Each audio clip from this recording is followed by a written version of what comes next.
लगातार प्रशासन के रोकने के बावजूद भी, कई लोगों को डिटेन करने के बावजूद सांसद चंद्रशेखर आजाद जी सत्ता परिवर्तन यात्रा निकाल रहे हैं। सर क्या कुछ कहेंगे, लगातार प्रशासन के रोकने के बावजूद भी आपने सत्ता परिवर्तन यात्रा निकाली? नहीं, वो उनको कुछ गलतफहमी हुई होगी।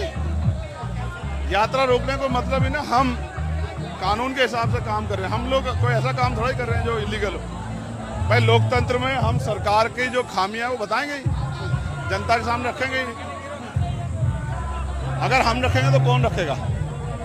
भाई सरकार के लोग अपनी खासियत खूबियां बताएंगे, हम सरकार ने जो गलत किया वो बताएंगे। हम बताएंगे जनता कैसे पिस रही है सरकार में।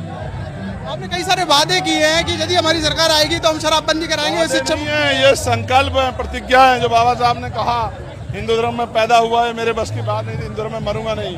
हम बाबा साहब के अनुयायी हैं भाई, प्रतिज्ञा कर रहे हैं पूरी करने के लिए।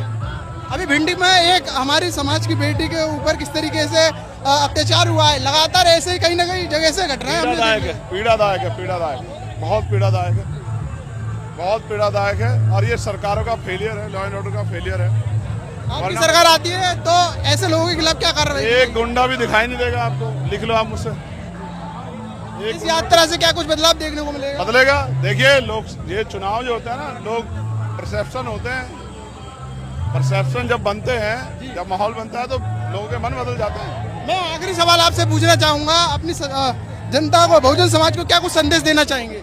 संदेश यही है कि एकजुट होकर आजाद समाज पार्टी को ताकत दे इस बार।